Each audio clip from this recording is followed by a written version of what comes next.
A little story for you guys as to why I wasn't able to update you yesterday. I had myself a very severe migraine to the point where I was bedbound, couldn't move. A local doctor was called in. Now, when a local doctor gets called in, you think you're going to get the remedy. Oh, I got the remedy. Yes, sir, I got the remedy. He's doing all the necessary checks. Checks my blood pressure, high. And then he starts checking everywhere else. He's checking my ears, checking in my eyes. And then he's like, yep, it looks like you have overly exerted yourself. I'm putting it down to exhaustion. Cool. All right, then. So what's the remedy? This doctor pulls out a little pouch, something similar to one in Pulp Fiction, when Mia obviously decides to get an OD on her and they're running around trying to work out what to do next and administer this adrenaline shot. This doctor decides to pull out a syringe the size of a red Vector candle, and there's me thinking, okay, cool, we're going to get the good stuff. I sit up with what little strength I had. I roll up my sleeve, and I'm waiting for this doctor to give me this injection, and he says 2 words, roll over. Bruv, roll over. Those 2 words are a violation in themselves. Yes, I have the injection in my backside, because that's the only place that they want to give you these injections. It's a violation, like your sense of pride is out the window. Guys, don't overly exert yourselves because you too could get stabbed one day in the backside. Moving forward. Now, Powell. Powell is going to be talking later on today, and the word on the street says that they do not care. They are gunning for the 2% inflation target. They're going to keep interest rates high. And that's the story that we have got. But let's just dive into the charts very shortly, just to understand exactly what's been going on and how likely is the market going to move in a specific direction based on what Powell could reveal about the future of the US and the interest rates. Let's have a conversation, guys. Getting stabbed in the ass, man. What a violation.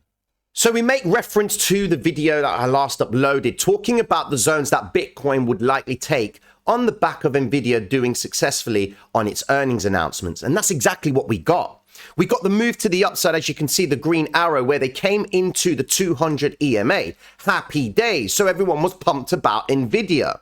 However, this is the problem that we had. During that video, I was diving into the idea that the yields needed to slump to suggest that prices were going to go up. As you can see at the time, the 2-year yield takes a nosedive on the back of Nvidia doing really well, which is why Bitcoin decided to move higher. That's a good thing, and that's what we need to see. We need to see the yields dropping, because then that would suggest investors are happy right now and they're good to take on the risk of buying treasuries because it looks like things are going to be going good. However, this chart clearly shows us that investors still ain't with the flavor. They don't believe that the longer term is looking promising. Powell's speech today, we already know that he's gunning for the 2% target on inflation. We already know that unemployment claims are coming down. That means more people are in work. That means that there is a possibility that inflation could creep back up again. And that's why the Fed is deciding to keep the interest rates at the current level they are at, with the prospect of them going up even more. Now, let's look at what happened to the NASDAQ. If you go over to the NASDAQ, you can see that bad boy saw the great success of Nvidia, but then unfortunately instantly came back down again. This is what I mean about understanding the relationship with money that's going into the markets and not going into the markets. We only need to go over to the sentiment chart right here to understand exactly where retail's heads are at. If you remember, not so long ago, I was talking about a W formation on the sentiment chart, which was giving us insight into where investors' heads are at. And I'm talking about retail and, of course, smart money. Now, you can see this chart right here. The blue line shows the W formation, meaning that smart money was preparing for a move to happen. That move is opposite. What do I mean? So when the blue line is moving up, that means that the price of assets will be going down. Why? Because it means that smart money is buying. They ain't buying when prices are rising.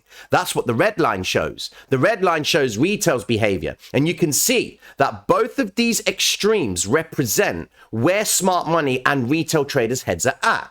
If this blue line is moving up, it means that assets are going down. That means smart money is buying. At the same time, the only way that they can buy is if retail is selling. Now we're at a crossroads. We're going to now determine if Powell's conversation today is going to be the nail in the coffin as to whether or not the market will continue to go down. That means, will Bitcoin continue to go down? Will smart money continue to buy and force prices down lower on the backs of retail selling? We go over to the chart itself and you can see NASDAQ is looking like it's gearing for a move back up into this red vector candle region right here.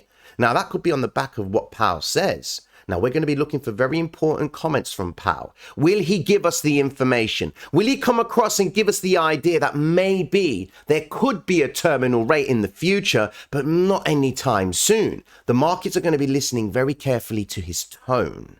Is he going to be hawkish? Is it going to be dovish? Is he going to keep increasing interest rates and make it apparent? And that is, in essence, what's going to force the markets even lower. Why?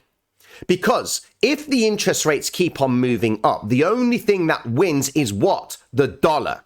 Because foreign investors will naturally see that they can generate a higher return on investment if they invest in the dollar because the interest rates are higher. It attracts foreign investment. The exchange rate is more. So that's where you're going to see the dollar going to keep on climbing up. Now, dollar has taken out the 104 projection that I shared to the patrons of the channel, which helped them understand why euro could continue to go lower. Yesterday, I gave them the heads up on euro only because there was a green vector candle that euro had left behind, and that was yesterday. Now, yesterday morning, we had the conversation saying that euro right here was showing an imbalance, which in essence was giving us the heads up about where the dollar could end up. Why? Because look, right now, the yields are pointing upwards. That means the government is trying to induce people to invest in the treasuries. As you can see, the yields right now, what? To 5% on the actual 2-year. So remember, you give the government $1 million, you're getting 5% on a 2-year bond, okay? At the same time, you go over to the 10-year, you can see it's now at 4.2%. So there's yield inversion. That means investors are not locking money up for long. They are locking it up for a shorter period of time, which means the government doesn't have access to a lot of funds to go and do its business. This is why NASDAQ moved up and NASDAQ moved down, because the sentiment is that smart money, or in principle, people aren't favoring the longer term. If higher interest rates are going to keep on coming, that means companies are going to have a little bit of a problem, especially if they have a lot of debt. That only means that the economy, in essence, will get to a point where it starts to slow down. But if people are still in work, that means companies are still employing. Then that only means that inflation is going to keep on moving up. So we're effectively waiting for this bubble-like motion to happen where the economy is like, nah, we can't operate at these interest rates. There'll be a slowdown in new home sales. But looking at the news from yesterday, you can see new home sales came in at 714,000, smashing out expectations. You only have to look at core durable goods orders. That was positive. But then again, durable goods orders came in negative. So we've got this imbalance on the data, and the government, or should I say Powell, he's going to be relying on the data. Like he always says, it's going to be data dependent as to whether or not we continue to increase the interest rates. So how does that affect you? Well, look, you need to be thinking about it like this. Come away from the idea that Bitcoin's going to be moving because a whale's going to be buying or something madness like that. We have to understand Bitcoin has been following the NASDAQ and the S&P. So it's obviously following what Wall Street is doing. Because the only way that cryptocurrency can continue to move up is if new money starts coming into cryptocurrency. The ETF has been parked, which means that we can't really rely on the ETF bring in volatility anymore, because they've now moved the goalpost and said they ain't going to be bringing it out maybe until the end of 2024, or hopefully they bring it in time for the halving. Maybe it's a divine intervention. Who knows? It might actually help us with no ETF right now. But looking at Bitcoin's price action going into Powell's conversation, you've got to be careful because we do have a couple of other things happening, okay?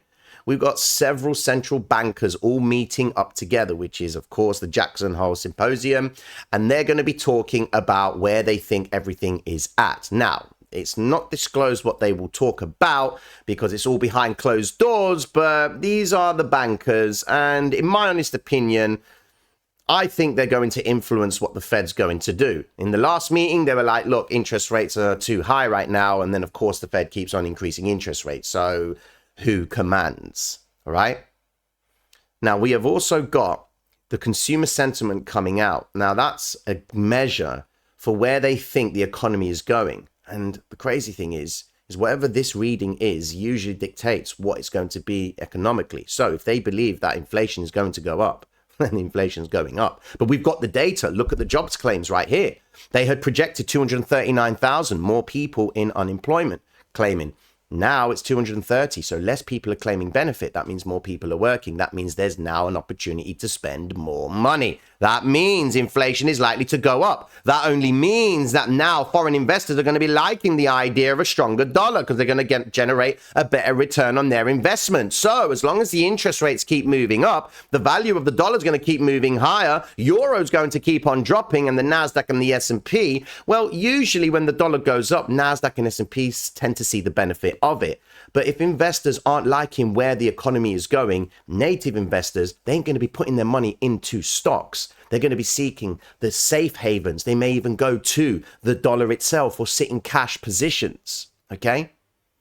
So when you're looking at the chart of Bitcoin and saying to yourself, well, where can Bitcoin go next from a holder's perspective and even from a day trader's perspective?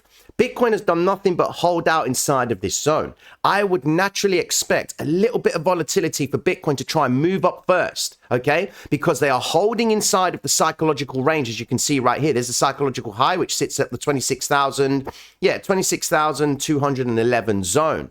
Now, if Bitcoin can get back up above this point, be careful. Why? Because it's consistent with them selling. They like to sell from this point. We had every reason for Bitcoin to continue to move up because Nvidia smashed their expectations. But the sentiment of investors across the board is not where it's at right now, okay? Now, you can say, buy the rumor, sell the news and all of that stuff. But with Nvidia's news announcements yesterday and how great that was, Nasdaq shoots up and then they bring it back down again, okay? So going into today, with the close of the markets later on, the legacy markets like the Nasdaq, the S&P, Euro, Pound, all those markets will be closing at 10 p.m. 10 p.m. UK time, okay? What you've got to be prepared for is what could Bitcoin do over the weekend. As it stands, we've got this range right here, which is consistent with them running for stops, okay? That's where investors' heads are at. That's where traders' heads are at right now, this area. Why? Because they've just been committed to going short, and market maker has given them an excuse to believe that prices are going to go lower. You've always got to ask yourself, what is the market maker trying to make the retail trader think? Once he's got them committed inside of a specific zone, he will then initially make the reversal happen. And then that's where he shakes them out, making them think, okay, maybe Bitcoin's going to move back up. And that is where he then gets them trapped inside of these zones right here for him to only bring it back down again. Remember, the yields will always give you the clue as to where investors' heads are at. If they're not locking up money for a long period of time, then that means any purchases that would hypothetically happen in assets across the board will probably be short-lived. So keep that in mind, ladies and gentlemen. If you are new to the channel and you want to learn about the hybrid system, get over to the Traders Reality website. There is a free course. Just go to the course tab at the top right here, select that bad boy, and you'll get access to a free course which breaks down everything about the hybrid system. Over 1,200 people have taken the time for 1 hour and 10 minutes to understand everything about the hybrid system. It dives into the patterns, it dives into the moving averages, there are quizzes in there.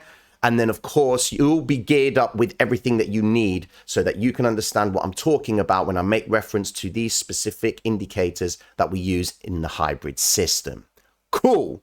Ladies and gentlemen, mad love and respect. And of course, remember, don't overexert yourselves because you too might get stabbed in the backside. Mad love and respect. Peace.